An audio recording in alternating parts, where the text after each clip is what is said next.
علیکم کلاس 5 باب سوم کا سبق نمبر 2 کرنے لگے ہیں آج ہم. مواحات.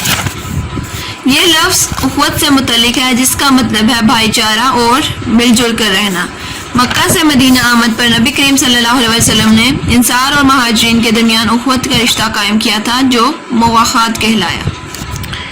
دین اسلام محبت سے مل جل کر رہنے کی تعلیم دیتا ہے اور ہر طبقہ زندگی کے لوگوں کی عزت کرنا سکھاتا ہے.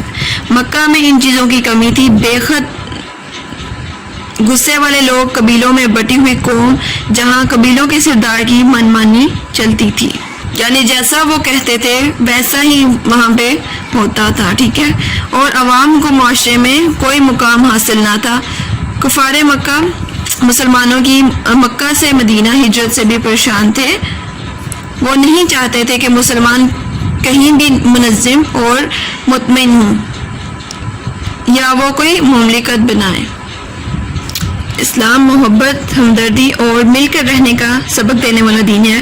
قریش مکہ کے ظلم و ستم، دشمنیوں اور جھگڑوں کی وجہ سے مجبوراً مسلمانوں نے اپنے پیارے نبی حضرت محمد صلی اللہ علیہ وسلم کے حکم پر مکہ سے گھر بار چھوڑ کر پہلے حبشہ اور پھر مدینہ جانا پسند کیا. مکہ کے لوگ اپنی تیز مزاجی کے لیے مشہور تھے جبکہ مدینہ والے نرم مزاج تھے.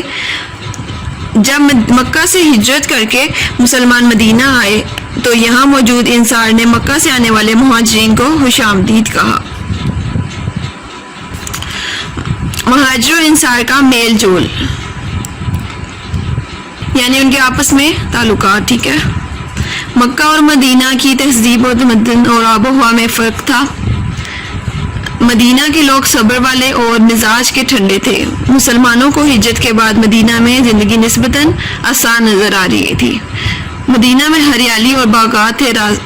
راستے کی سختی، تھکن اور موسم کی تبدیلی کے اثرات سے بہت سے مہاجرین بیمار پڑ گئے جن کی انصار مدینہ نے خدمت کی. حضور صلی اللہ علیہ وسلم اور مسلمانوں کی آمد کو مدینہ کے انصار نے اپنے لیے بڑے اعزاز کی بات سمجھا اور انہوں نے مدینہ آنے والے مسلمان کو خوش آمدید کہا. وہ مسلمانوں کے اصولوں اور رسول خدا صلی اللہ علیہ وسلم کے اخلاق اور کردار سے بہت متاثر تھے. ان کی پوری کوشش تھی کہ مدینہ آنے والے کسی بھی مسلمان کو کوئی تکلیف نہ پہنچے. ہجرت کر کے آنے والے مہاجرین کو مدینہ کی آب و ہوا کے اثرات کا عادی ہو کر نئے ماحول کے مطابق خود کو ڈھالنا پڑا.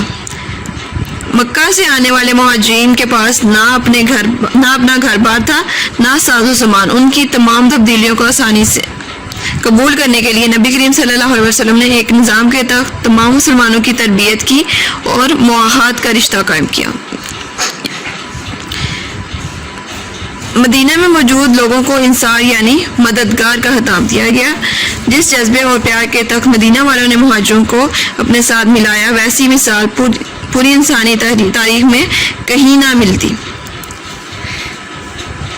محبت کا جو رویہ انصار نے مہاجروں کے ساتھ اپنایا وہ سگے خون کے رشتوں سے بھی بہت آگے کا درجہ تھا.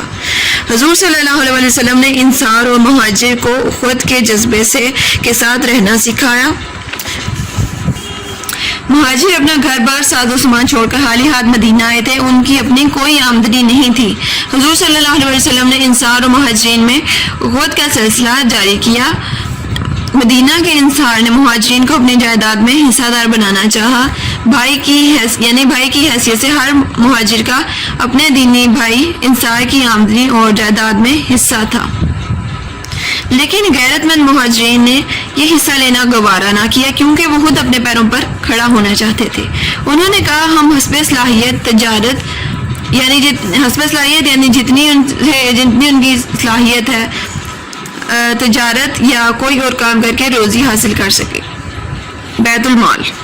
حضور صلی اللہ علیہ وسلم نے بعد ازاں مدینے میں بیت المال بھی قائم کیا جس میں تمام مسلمان زکوٰۃ وغیرہ کے علاوہ اپنی کمائی کا بھی کچھ حصہ ڈالتے تھے. بیت المال کی رقم خرچ کرنے کا انتظام خود حضور صلی اللہ علیہ وسلم کے اختیار میں تھا. اس کے علاوہ کچھ جائیداد ایسی بھی تھی جس کی آمدنی نبی کریم صلی اللہ حضرت محمد صلی اللہ علیہ وسلم دیگر فلاحی اور اصلاحی کاموں میں خرچ فرماتے تھے. مکہ سے آنے والے مہاجر زیادہ تر تجارت پیشہ تھے. زراعت پیشہ انصار نے ان کے ساتھ مل کر تجارت بھی شروع کی حضور صلی اللہ علیہ وسلم نے بھی تجارت کا کام شروع کیا جس کو زیادہ تر حضرت علی سنبھالتے تھے تاکہ حضور صلی اللہ علیہ وسلم تبلیغ، تعلیم و تربیت، ریاست، مملکت اور تعلقات عامہ کے کاموں پر توجہ دے سکیں۔ قریش سے دوری۔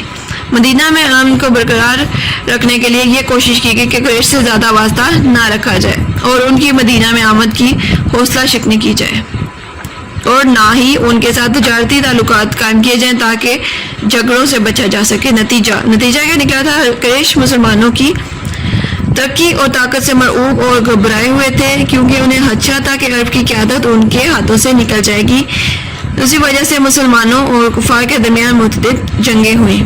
ہم نے کیا سیکھا؟ تمام مسلمان ہوا وہ کسی بھی علاقے یا نسل سے تعلق رکھتے ہوں آپس میں بھائی بھائی ہیں، لہٰذا ہمیں ایک دوسرے کے لیے مدد کرنے کے لیے ہر وقت تیار رہنا چاہیے۔ یکجہتی ایک دوسرے کو طاقت، حوصلہ اور ہمت دیتی ہے، یعنی ایک ہونا ایک دوسرے کو حوصلہ، طاقت اور ہمت دیتا ہے۔ ایک دوسرے کی مدد کا جذبہ نیک عمل اور اچھا اخلاق ایک صحت مند معاشرے کے لیے ضروری ہے۔